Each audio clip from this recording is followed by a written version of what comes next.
Hungary was still a one-party communist state in early 1989, but there was already a burgeoning Hungarian opposition movement.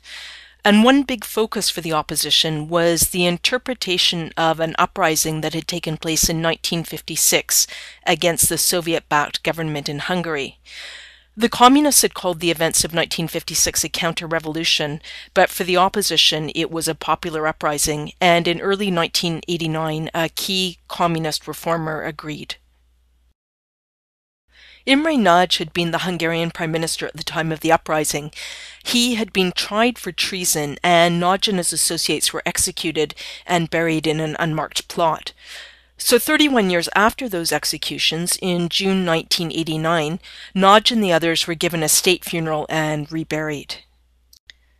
Here you can see the grave and the flowers and the marker posts for so many others who had been killed. You can tell by the size of the crowds on the street that something was really changing in Hungary.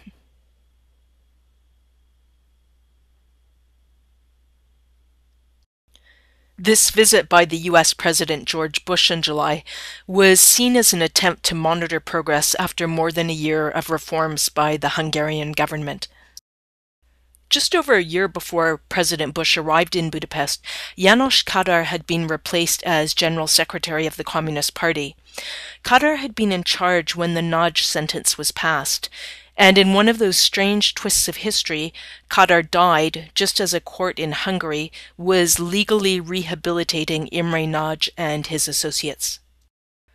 Here you can see people lining up to pay their respects, and János Kádár's coffin. More reforms were introduced. The Hungarian parliament passed legislation for Hungary to become a multi-party state. The opposition gained strength, and in the spring of 1990, the opposition Hungarian Democratic Forum won the elections. This is a picture of the new Prime Minister, József Antal. He's the man with the tie in front of a microphone. The elections were Hungary's first free and fair ones since Soviet troops and tanks rolled in at the end of World War II. Soviet troops still remained in Hungary, but the first had begun to leave, and all were due to be out of Hungary by the end of June 1991.